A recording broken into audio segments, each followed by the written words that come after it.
Welcome back for our second edition of Cumberland Conversations with Youth. Today I'm here with Cainen Noble. Cainen saw Case's conversation and was like, I could do that. So here he is to do that. Tell us a little bit about yourself, Cainen, because not everyone watching will know you.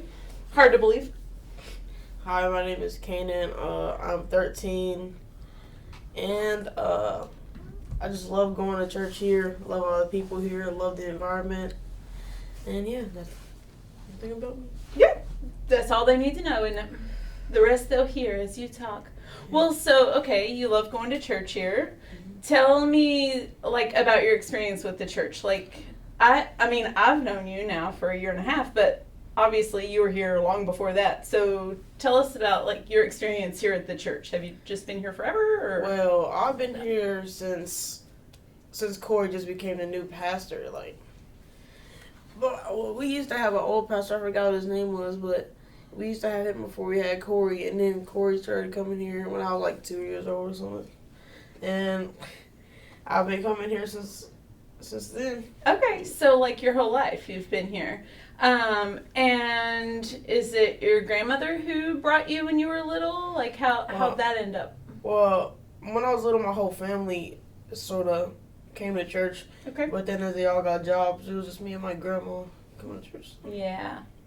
So it was important to her, I guess, that you're here. I mean, she still watches it on every Sunday on YouTube. She wishes she would come. Actually, this Sunday, we're coming. She's going to be able to come. And she's going to bring me to church that Sunday. So. Yeah. Well, that's a really big deal, I think. That it's important to her that you're here. Even though she can't always be here in person, she watches and worships online and still makes sure that it's important for you. What would you say now that it has switched and it's not just important to Miss Becky, but it's important to you too that you're here? That's a choice you make now. Yeah. Ever since the trip, I really got way bigger on coming to interact more with the church. So, 'cause I just want to worship more than I usually do. So. Yeah. Well, so you said ever since the trip, are you talking about the mission trip? The mission trip. Okay. Well, what was it about the trip that's got you inspired to want to be more present or worship more, like you said? By seeing all the miracles that are happening in people's lives, now they used to didn't have nothing, and now they're getting free food or going to church. Jesus making sure they have all the stuff right for them. So. Mm-hmm. So when we were on the trip, it just opened your eyes to, wow, there are people who have need, and now they don't. And you're saying and I think that's a miracle. I think that's, not that I disagree. I agree with you, but I like it that you observed and noticed that too. Mm-hmm. Well, do you think you've seen miracles happen in your own life? There was this time about 2 or 3 years ago, and my mama, she was in the hospital, and we all thought she was gonna die, and then all of a sudden she just I don't know what it was, she just got healthy. She just made a full recovery, and then about 2 years ago, no, not 2 years ago, but last year, mm-hmm. She had died when she came back from the funeral home. So I think it's a miracle that she survived the first. Yeah. Well, and it could even be counted a miracle that then God welcomed her home, right? I mean, death to us is really sad, but also that's eternity with God, which is its own kind of miracle, yeah? Well, so tell me about a time, obviously there's that time that you're talking about, with your grandmother and watching her health restored. But are other times in your life when you're I know that God is at work here? And maybe you didn't know it in the moment, but maybe you can look back on it and say, I know that, through this person God was working, or through this experience God was working. Can you think of something like that you'd share? Sometimes when I was very little, we didn't have a lot of stuff for my birthday and stuff. Mm-hmm. So I think it was one year I was going to like Chuck E. Cheese or the park or something, and it had rained the day before, so they were gonna cancel the birthday party the day after. And then that day, the day of the birthday party, it didn't rain that day. It was just sunny that whole day. Mm-hmm. So for you, that was a gift because you got to have your fun party. Yeah.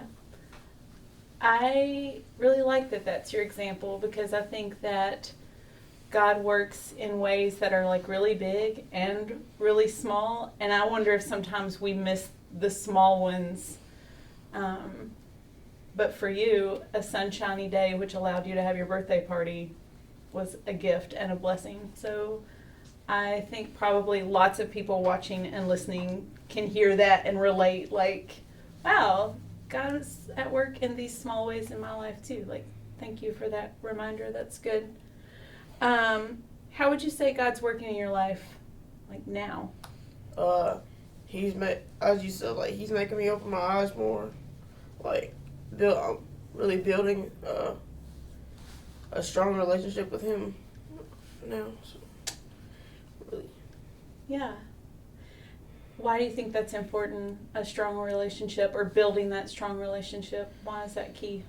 I think it's important because you can't believe God, like, if you're not really putting your all into it.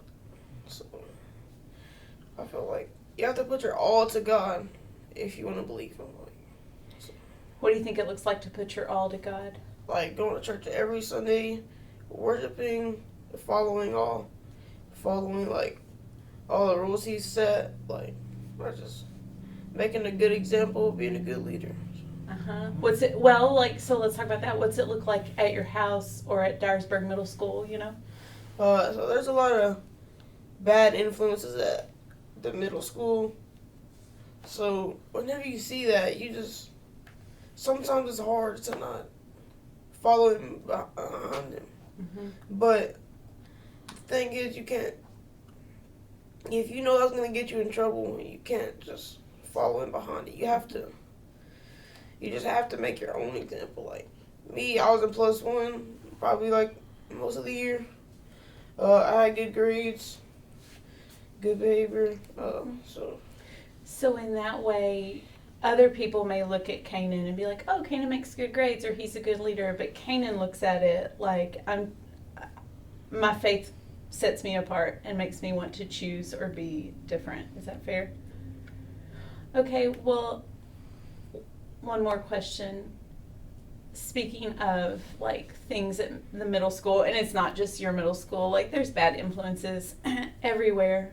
So there will be other young people who watch this and hear what you have to say about the importance of going all in with your faith or of setting yourself apart.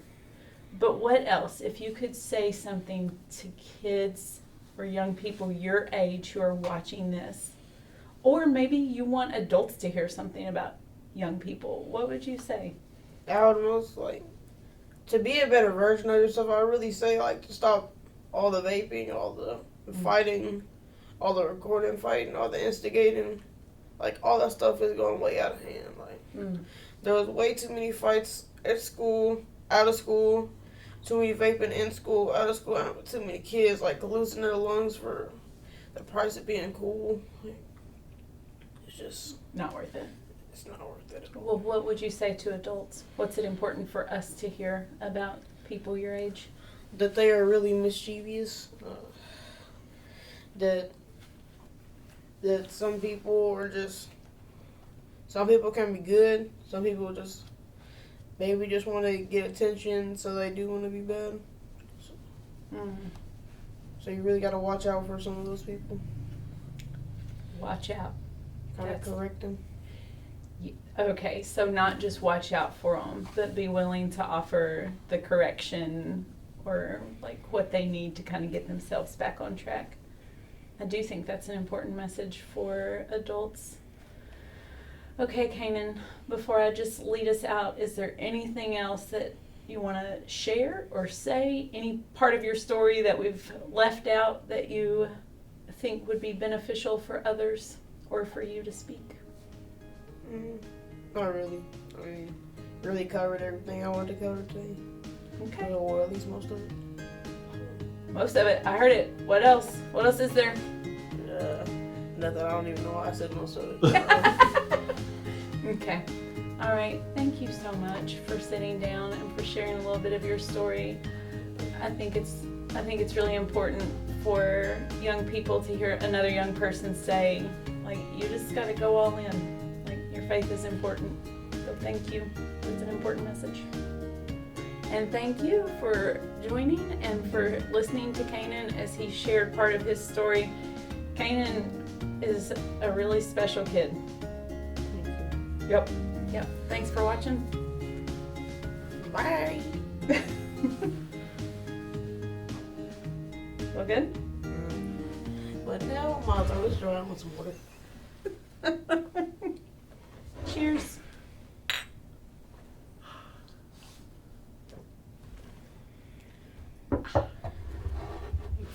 Fiji water. Or from the sink in the kitchen. Dang. What a letdown.